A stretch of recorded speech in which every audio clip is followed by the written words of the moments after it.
കുട്ടികളുടെ മാരടത്തിന്റെ അളവെടുക്കുന്ന ദൈവദാസന്മാർ. പാസ്റ്റർ കെ.വി. തോമസിന്റെ വെളിപ്പെടുത്തൽ 3-ാം ഭാഗം. ആറ് തുണി കൊടുക്കണ വെള്ളം വേണോ കളർ വേണോ എന്നുള്ളത് ആള് തീരുമാനിക്കുന്നത്. അതിന് ഇറക്കം വേണോ പൊക്കം വേണോ നോക്കുമ്പോൾ ഇതാണ് അയാളാണ് തീരുമാനിക്കുന്നത്. അയാളുടെ അടുത്ത് നിന്ന് ഒരു എഴുത്ത് മേടിച്ചുകൊണ്ട് തയ്യൽക്കാരന് കൊടുത്തിട്ട് നമുക്ക് തുണി ഏൽപ്പിക്കാൻ പറ്റുമോ? അയാൾ എന്നെ വയലാണ് പറയുന്നത്. ബൈബിള് തയ്യലായിട്ട് നമ്മൾ എന്നാ ബന്ധമുള്ളത്? സ്ത്രീയും പുരുഷനുമായിട്ട് ശാരീരിക ബന്ധപ്പെടുമ്പോൾ അതിൻ്റെ പരിമിതമായൊരു സമയത്തിൽ അവർ അവസാനിപ്പിക്കും. അതേസമയം ആണും ആണെങ്കിൽ മണിക്കൂറുകളോളം അവർക്ക് രതിമുഹൂർത്തത്തിൽ കിടക്കാൻ സാധിക്കും. അങ്ങനെ സുഖം ആസ്വദിച്ചവർ ഒരിക്കലും അതിൽ നിന്ന് പിന്മാറിപ്പോരുമില്ല. അപ്പം അങ്ങനെ ദൈവം സൃഷ്ടിച്ചിട്ടിരിക്കുന്ന ഒരു മനുഷ്യനാണ് ഈ അനീഷ് കാവാലം. IPCയിൽ കഴിഞ്ഞ 42 വർഷക്കാലമായി ശുശ്രൂഷകനായും പാസ്റ്ററായും പ്രവർത്തിച്ചു വരുന്ന പാസ്റ്റർ കെ.വി. തോമസുമായുള്ള അഭിമുഖത്തിന്റെ 3-ാം ഭാഗത്തിലേക്ക് മാന്യപ്രേക്ഷകർക്ക് സ്വാഗതം. ഇന്ന് ഞങ്ങൾ ചർച്ച ചെയ്യുവാൻ ആഗ്രഹിക്കുന്നത് പെന്തക്കോസ് പ്രസ്ഥാനങ്ങളിലും ന്യൂജൻ പ്രസ്ഥാനങ്ങളിലും സ്വയം പ്രഖ്യാപിത അപ്പോസ്തലന്മാരെയും പ്രവാചകന്മാരെയും ദൈവദാസന്മാരെയും എല്ലാം നമുക്കിന്ന് കാണുവാൻ സാധിക്കും. വചനത്തിന്റെ അടിസ്ഥാനത്തിൽ ഈ സ്വയം പ്രഖ്യാപിത ഐറ്റപ്പിഴകൾക്ക് എത്രത്തോളം പ്രാധാന്യം ഉണ്ടെന്നുള്ളതാണ് ഇന്ന് ഞങ്ങൾ ചർച്ച ചെയ്യുന്നത്. സ്വാഗതം പാസ്റ്റർ കെ.വി. തോമസ്. പാസ്റ്റർ, ഞാൻ ഇന്ന് ആദ്യമായിട്ട് ചോദിക്കുവാൻ ആഗ്രഹിക്കുന്നത്, പെന്തക്കോസ് പ്രസ്ഥാനങ്ങളിൽ നോക്കിയാൽ ഇന്ന് ധാരാളം സ്വയം പ്രഖ്യാപിത അപ്പോസ്തലന്മാരെയും ദൈവദാസന്മാരെയും പ്രവാചകന്മാരെയും ഒക്കെ നമുക്കിന്ന് കാണുവാൻ സാധിക്കും. ഈ വൈറ്റിപ്പിഴപ്പ് പാട്ടുകളെ കാണുമ്പോൾ പാസ്റ്റർക്ക് എന്ത് തോന്നുന്നു? ഇന്നത്തെ കാര്യങ്ങൾ പഠിക്കണമെങ്കിൽ ഈ അപ്പോസ്തലന്മാരുടെ കാലത്ത് ബൈബിൾ പൂർണ്ണമായും നമുക്ക് ലഭിച്ചിരുന്നില്ല. എഴുതി പുസ്തക രൂപത്തിൽ കിട്ടിയില്ല. ഫോട്ടോസ്റ്റാറ്റ് കോപ്പികൾ ഉണ്ടായിരുന്നില്ല. പഴയ എമ്മ എവിടെയൊക്കെയാണ് ഇരിക്കുന്നത് അറിയാൻ പാടില്ല. പുതിയ എമ്മ എഴുതി തീർത്തില്ല. ഈ സമയത്ത് ദൈവം അവരുടെ മനസ്സിൽ കൊടുക്കുകയും അവർ പ്രസംഗിക്കുകയും ചെയ്തവരാണ് അപ്പോസ്തലന്മാർ. അപ്പോൾ തിരഞ്ഞെടുത്തുനിന്ന് ഉള്ള ബൈബിള് പോലെ ദൈവം അവർക്ക് ബൈബിൾ എന്ത് ചെയ്തു? കൊടുത്തു. അത് അവരാണ് അപ്പോസ്തലന്മാർ. ആ കാലം അങ്ങോട്ട് തീർന്നുപോയി. ഇന്ന് ഏതാണ്ട് ഈ സംഭവങ്ങൾ നടന്നൊരു 20 കൊല്ലം കഴിഞ്ഞതിന് ശേഷമാണ് പുസ്തക രൂപത്തിൽ വന്നുപോയത്. അത് ഇന്നത്തെ പോലെ സംവിധാനമില്ല, വളരെ ലളിതമായിട്ടല്ലേ വന്നിരുന്നുള്ളൂ. നമ്മൾ 3000 പേര് പത്രോസിൻ്റെ വചനം കേട്ട് സ്നാനപ്പെട്ടു എന്ന് പറഞ്ഞാൽ ഇവിടുത്തെ മൊണ്ണവിശ്വാസികൾ വിചാരിക്കുന്നത് ഒരു ദിവസം പത്രോസ് 3000 പേരെ സ്നാനപ്പെടുത്തിയെന്ന. ഈ 3000 പേരെ ഒരു ദിവസം പത്രോസ് സ്നാനപ്പെടുത്താൻ പറ്റുമോ? ആലോചിച്ച് നോക്കിക്കേ. അപ്പോൾ ഇതിൻ്റെ കാര്യങ്ങൾ നമ്മളൊന്ന് ഗ്രഹിച്ചു പറഞ്ഞു. ആ കാലത്ത് വേദപുസ്തകം ഇല്ലാതിരുന്ന കാലത്ത് ആ വേദപുസ്തക വചനങ്ങൾ സ്വർഗത്തിൽ നിന്ന് ദൈവം കൊടുത്തു. അത് പ്രസംഗിച്ചിരുന്നവരാണ് അപ്പോസ്തലന്മാരും പ്രവാചകന്മാരും. ഇന്ന് നമുക്ക് വചനം ലഭിച്ചു കഴിഞ്ഞപ്പോൾ ഈ വചനം നന്നായി പഠിച്ച് അതിൻ്റെ ഉപദേശപചകില്ലാതെ മനുഷ്യകൃതങ്ങളിലേക്ക് കൊണ്ട് അവർ ദൈവരാജ്യത്തിന് വേണ്ടി ഒരുക്കുന്നതാണ് അപ്പോസ്തല ശുശ്രൂഷ. സ്വന്തം പോക്കറ്റ് വർദ്ധിപ്പിക്കാൻ വേണ്ടിയല്ല. ഓരോ അപ്പോസ്തലന്മാരെന്ന് പറയുന്നവർ നോക്ക്, അവർ പണം തട്ടാൻ വേണ്ടിയല്ലേ. അവർ ഈ പ്രസംഗത്തിന് ഇറങ്ങുമ്പോൾ എത്ര രൂപ ഉണ്ടായിരുന്നു, ഇപ്പോൾ അവർക്ക് എന്തുണ്ട് ചിന്തിച്ചോ. അത് എങ്ങനെ ഈ പണം ഉണ്ടായി? അപ്പം ഈ വിവരമില്ലാത്ത പാവപ്പെട്ട വിശ്വാസികളുടെ ഇടയിൽ അതിശയം അത്ഭുതം പറഞ്ഞ് വിശ്വസിപ്പിച്ച് ഞങ്ങൾ അപ്പോസ്തലന്മാരാണെന്ന് പറഞ്ഞ് അവരെ പണം തട്ടുന്നു. അവരാരും ഇത് ചിന്തിക്കുന്നില്ല. കാരണം മഹാസമുദ്രം പോലെ കിടക്കുന്ന വേദപുസ്തകം, ഉദാഹരണം പറഞ്ഞാലിപ്പോൾ നമ്മുടെ ഇന്ത്യക്ക് ഒരു ഭരണഘടന പഠിച്ച വക്കീലന്മാർ 10,000-കണക്കിന് വക്കീലന്മാർ കേരളത്തിലുള്ളപ്പോൾ സുപ്രീം കോടതിയിലെ വക്കീലിയാണ് നമ്മുടെ ബഹുമാനപ്പെട്ട മുഖ്യമന്ത്രി കേസ് വാദിക്കാൻ കൊണ്ടുവരുന്നത്. ഇവരെല്ലാം പഠിച്ചത് ഒരു ഭരണഘടനയല്ലേ? അപ്പം ഇതുപോലെ ഈ ബൈബിൾ എന്ന് പറയുമ്പോൾ 66 പുസ്തകങ്ങൾ അടങ്ങിയ മഹാസമുദ്രം കിടക്കുന്ന പുസ്തകമാണ്. ദൈവത്തിൻ്റെ ഒരു നിയമനം ഉണ്ടെങ്കിൽ മാത്രമേ ആ വചനം ശരിയായ നിലയിൽ മനസ്സിലാകുകയും പഠിപ്പിക്കാൻ സാധിക്കുള്ളൂ. അത് എങ്ങനെയാണ്? മനുഷ്യനെ ദൈവരാജ്യത്തിന് വേണ്ടി ഒരുക്കുന്ന ശുശ്രൂഷയാണ് അപ്പോസ്തലന്മാർക്കുള്ളത്. ഇന്ന് അങ്ങനെയല്ല. അത്ഭുതങ്ങളും അടയാളങ്ങളും നടക്കാതെ അത്ഭുതങ്ങളും അടയാളം നടന്നു എന്ന് ജനങ്ങളെ തെറ്റിദ്ധരിപ്പിച്ച് അവരുടെ പണം വാങ്ങി നമ്മുടെ നല്ല കൊട്ടാരങ്ങൾ പണിത് സുഖമായിട്ട് ജീവിക്കുന്ന അപ്പോസ്തലന്മാർ ഇന്നത്തെ അപ്പോസ്തലന്മാർ അല്ല. എങ്കിൽ അവരുടെ ജീവിതം നമുക്ക് പരിശോധിച്ചാൽ അറിയാമല്ലോ. അപ്പം എന്നുവെച്ചാൽ എന്ന് പറഞ്ഞാൽ കള്ള അപ്പോസ്തലന്മാർ എന്ന് അവർക്ക് പറയാൻ പറ്റുള്ളൂ. അവരൊന്നും അപ്പോസ്തലന്മാരല്ല. ഇന്ന് ഏതൊരു സാമൂഹ്യ വിരുദ്ധനും അപ്പോസ്തലനാണെന്ന് സ്വയം പ്രഖ്യാപിക്കാം. അതിന് യാതൊരുവിധ വിദ്യാഭ്യാസമോ എക്സ്പീരിയൻസോ യോഗ്യതയോ ഒന്നും ആവശ്യവുമില്ല. സ്വന്തമായി തട്ടുകട തുറക്കുന്നത് പോലെ 4 പേരായാൽ ഒരു മിനിസ്ട്രി അല്ലെങ്കിൽ സഭ എന്ന് പറഞ്ഞ് പുതിയ പ്രസ്ഥാനങ്ങൾ ഇവർ ആരംഭിക്കുന്നു. ഇതെല്ലാം തട്ടിപ്പല്ലേ പാസ്റ്ററെ? സാറേ, അത് ചിന്തിക്കും. ഇപ്പം കഴിഞ്ഞ ദിവസം ഡാമിയൻ എന്ന് പറഞ്ഞൊരു കള്ളൻ്റെ അവിടെയുണ്ട്. ഞങ്ങളുടെ കോലഞ്ചേരിക്കാരൻ സ്റ്റേറ്റ് ബാങ്കിലൊരു ഉദ്യോഗസ്ഥൻ വഴിക്ക് തന്നെ കണ്ടു. പക്ഷേ ഞാൻ ഉപവാസ പ്രാർത്ഥനയ്ക്ക് പോവാം. അപ്പം ഞാൻ ചോദിച്ചു, ഇടപാട് നീ എന്ത് ഇതിനകത്ത്? ഞാൻ ഡാമിയൻ്റെ ആളാണെന്ന് പറയാൻ പോവാ. കാരണം അത്രയും വിദ്യാഭ്യാസം ഉള്ളതും പോലും ഈ കള്ളൻ്റെ അടുക്ക പോകണല്ലോ എന്ന് പറഞ്ഞ് ഞാൻ അന്തം വിട്ടുപോയി സാറേ. കാരണം അവനത് പറയുന്നത് വേറൊരു കള്ളത്തരമാണെന്ന് നമ്മൾ അവൻ്റെ മുഖഭാവം അവനാ പറയുന്നതെല്ലാം കണ്ടാൽ അറിയാൻ സാധിക്കും. ഇതുപോലെയുള്ള മണ്ടന്മാർ ഈ ഭൂമിയിൽ വേറെ ഉണ്ടോ പാസ്റ്ററെ?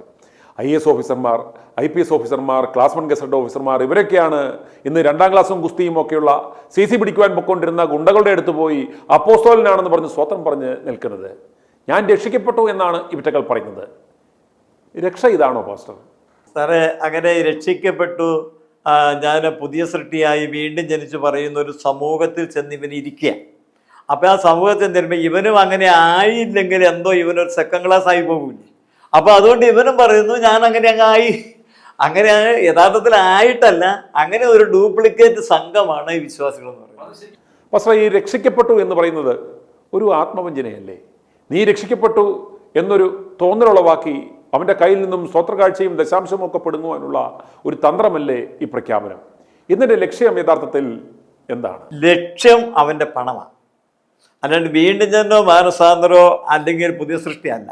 അവൻ്റെ പണം എങ്ങനെ എൻ്റെ പോക്കറ്റിലാകാം, അവൻ്റെ ബുദ്ധിപരമായ കഴിവ് മനസ്സിലാക്കി അവനെ എങ്ങനെ വീഴിച്ചെടുക്കാം, ആ ഒരു തന്ത്രമാണ് ഈ അപ്പോസ്തോലിയൻ എന്ന് പറയുന്നവൻ ചെയ്യുന്നത്. അതിലെല്ലാം വലിയ തമാശ, ബൈബിൾ സ്കൂളിൽ പഠിച്ച പാസ്റ്റർമാരെക്കാളും ഇന്ന് ഡിമാൻഡ് പണ്ട് ഗുണ്ടാപ്പടിക്ക് നടന്നവർക്കാണ്, അതുമല്ലെങ്കിൽ കൊലപാതക കേസിൽ അകത്ത് കിടന്നിട്ടുള്ളവർക്കാണ്, അതുമല്ലെങ്കിൽ റേപ്പ് കേസിലെ പ്രതികൾക്കാണ്. എന്തുകൊണ്ടാണ് ഇവന്മാർക്ക് ഇന്ന് ഇത്ര വലിയ ഡിമാൻഡ്? ഇത് വേറൊരു തട്ടിപ്പല്ല സാർ. എങ്ങനെ സംഭവം നടക്കുമോ? എൻ്റെ സഭയിൽ വർഷങ്ങൾക്ക് മുമ്പ് ഒരുത്തം വന്നിട്ട് പറഞ്ഞു അവൻ ആന്ധ്രയിൽ ശുശ്രൂഷണം പ്രവർത്തിക്കുകയാണ്. അവൻ വണ്ടി ഇടിച്ച് ചേർത്തിട്ട് അവൻ്റെ ശവം മോർച്ചറിയിൽ വെച്ച് കയറുന്നു. 3-ാം ദിവസം കുഴിച്ചിടാൻ ചെന്നപ്പോൾ അവന് ഉയർത്തെഴുന്നേറ്റ് തന്നു. അപ്പം ഞാൻ ഇതെല്ലാം കഴിഞ്ഞ് വിശ്വാസികളോട് പറഞ്ഞു എനിക്ക് ഇവരുമായിട്ട് ഒരു അല്പം സംസാരിക്കാനുണ്ട്. ഒരു 5-8 വർഷം എനിക്കെല്ലാം ആരോഗ്യമുള്ള കാലമാണ്. ഞാൻ അവനെ വിളിച്ച് നമ്മുടെ ആ ബാത്റൂമിൽ കൊണ്ടുപോയി സത്യം പറടാന്ന് പറഞ്ഞു. സത്യം പറടാന്ന് പറഞ്ഞു. പക്ഷേ ദൈവം എന്നെ ഉപദ്രവിക്കരുത്, ഞാനത് പറഞ്ഞു വന്നപ്പോൾ അങ്ങനെ പറഞ്ഞതാന്ന് പറഞ്ഞു. പിന്നെ ഞാൻ എന്ത് ചെയ്തു, 100 രൂപ കൊടുത്തതിന് ചോറിൻ്റെ കൊളം പറഞ്ഞു അവനെ പറഞ്ഞു.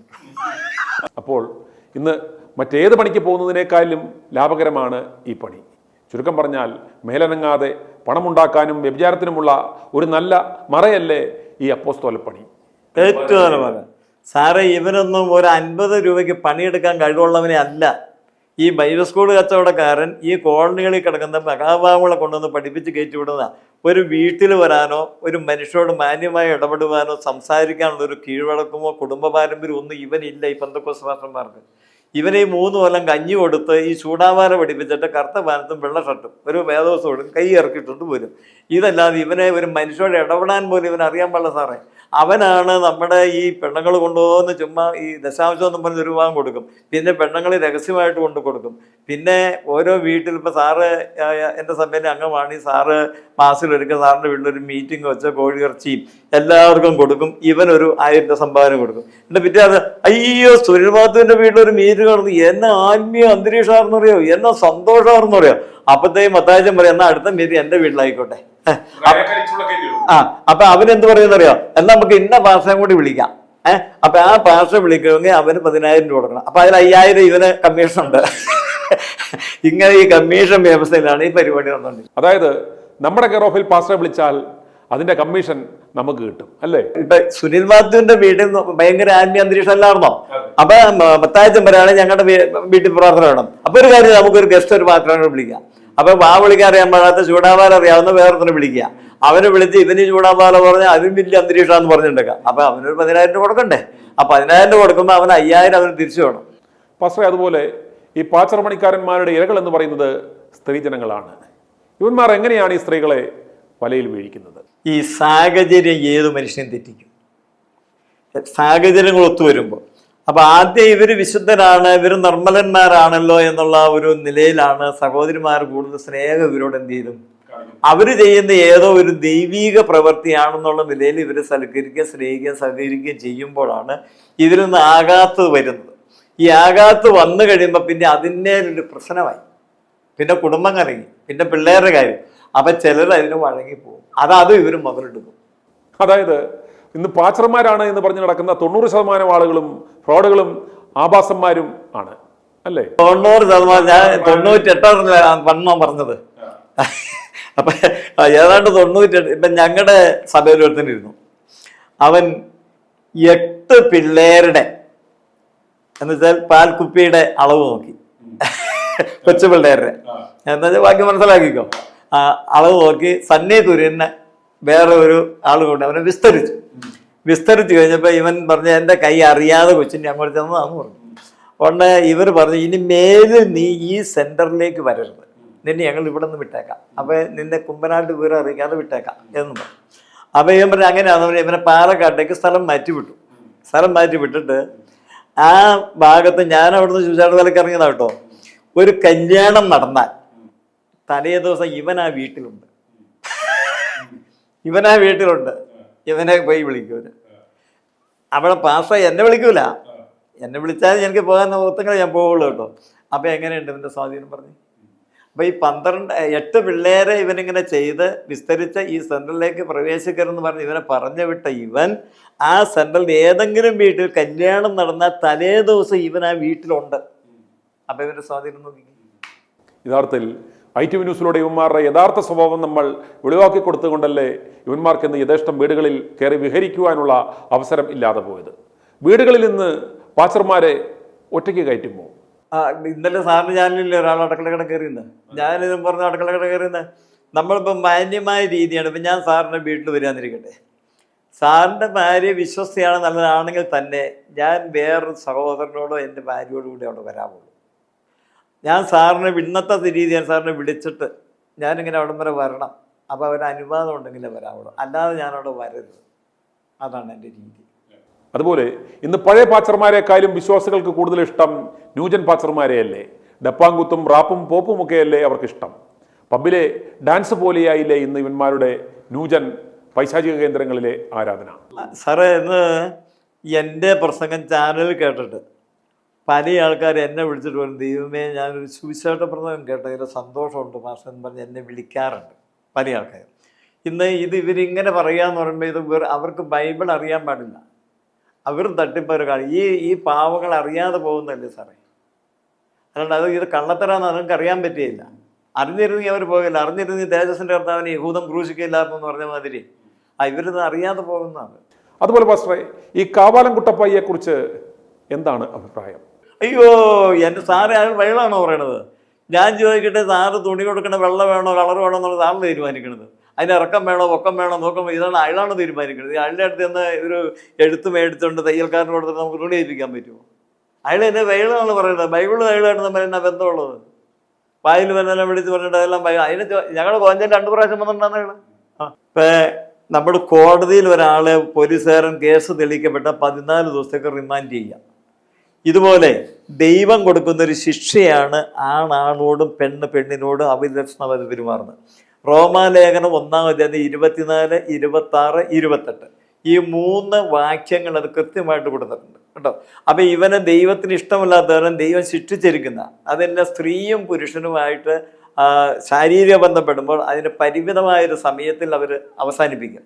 അതേസമയം ആണുമാണെങ്കിൽ മണിക്കൂറുകളോളം അവർക്ക് രതിമുഹൂർത്തത്തിൽ കിടക്കാൻ സാധിക്കും. അങ്ങനെ സുഖം ആസ്വദിച്ചവർ ഒരിക്കലും അതിൽ നിന്ന് പിന്മാറിപ്പോരുമില്ല. അപ്പം അങ്ങനെ ദൈവം ശിക്ഷിച്ചിട്ടിരിക്കുന്ന ഒരു മനുഷ്യനാണ് ഈ അനീഷ് കാവാലം എന്ന് പറയുന്നത്. ഇപ്പം നമ്മൾ ഈ പറയുന്ന കാര്യം ശരിയാണെങ്കിൽ ഇനി അവൻ അതിൽ നിന്നോട്ട് പോരുകയില്ല. കാരണം അവൻ അതിൽ ചത്തു വീഴുവാണ്. കാരണം അത് സാറ് റോമാലേഖനം 1-ാം അധ്യായം 24, 26, 28 3 അധ്യായത്തിൽ അത് പ്രത്യേക KV ജോൺ തൻ്റെ റോമാലേഖന വ്യാഖ്യാന ഗ്രന്ഥത്തിൽ പ്രത്യേക വിശദമായിട്ട് എഴുതി തന്നിട്ടുണ്ട് കേട്ടോ. അങ്ങനെയുള്ള ഒരുവനിൽ ഇനി ഒരു മോചനമില്ല. കാരണം അങ്ങനെ ഒരു ശിക്ഷ ദൈവം കൊടുക്കുന്നത് അതല്ലാതെ വേറൊന്നും ഇവന് കൊടുക്കാൻ ഇല്ലാത്തത് കൊണ്ടാണ്. ചുരുക്കം പറഞ്ഞാൽ ഇന്ന് പ്രവാചകന്മാർ, അപ്പോസ്തലന്മാർ എന്ന് പറഞ്ഞ് നടക്കുന്ന ഐറ്റപ്പിഴകൾ മുതുകള്ളന്മാർ ആണല്ലേ സാറേ. ആദിമകാലത്ത് നമ്മുടെ പിതാക്കന്മാർ ഇത് ആരംഭിച്ച കാലത്ത് ഏറ്റവും ഭംഗിയായിരുന്നു, നന്നായിരുന്നു. അന്ന് നല്ല വചന ശുശ്രൂഷയായിരുന്നു. ഇന്ന് ചുമ്മാ നുണയാണ് അവർ പറയുന്നത്. അപ്പോൾ ഒരു പ്രസംഗത്തിൽ 3 നുണയെങ്കിലും ഒരു കൂട്ടിച്ചേർക്കും. പ്രവാചകനും എല്ലാ ആ നുണയില്ലാത്ത ഒരു പ്രസംഗം ഇന്ന് നമുക്ക് ഈ TV യിലൊന്നും കേൾക്കാൻ പറ്റുന്നില്ല. അതുകൊണ്ട് നമുക്കിങ്ങനെ പറഞ്ഞ് ഈ എപ്പിസോഡ് ഇവിടെ അവസാനിപ്പിക്കാം. ഈ ആകാത്ത വിലക്കാരെ, കള്ളപ്രവാചകന്മാരെ, കുടുംബം കലക്കി അപ്പോസ്തലന്മാരെ, പേപ്പട്ടിയേക്കായാലും വിശ്വാസികൾ സൂക്ഷിക്കുക. സൂക്ഷിച്ചാൽ ദുഃഖിക്കേണ്ട. പാസ്റ്റർ KV തോമസുമായുള്ള അഭിമുഖത്തിൻ്റെ 4-ാം ഭാഗം നാളെ കാണാം. മറക്കാതെ കാണുക. അതുപോലെ അടിമ വിശ്വാസികൾക്കിത് അയച്ചു കൊടുക്കുക. ആർക്കെങ്കിലും അല്പം വെളിവ് വന്നെങ്കിലും. i2i News, an eye for truth. i2i News subscribe ചെയ്തിട്ടില്ലാത്തവർ ഇപ്പോൾ തന്നെ സബ്സ്ക്രൈബ് ചെയ്യുക. നോട്ടിഫിക്കേഷൻ ലഭിക്കുവാൻ ബെൽ ബട്ടണും അമർത്തുക.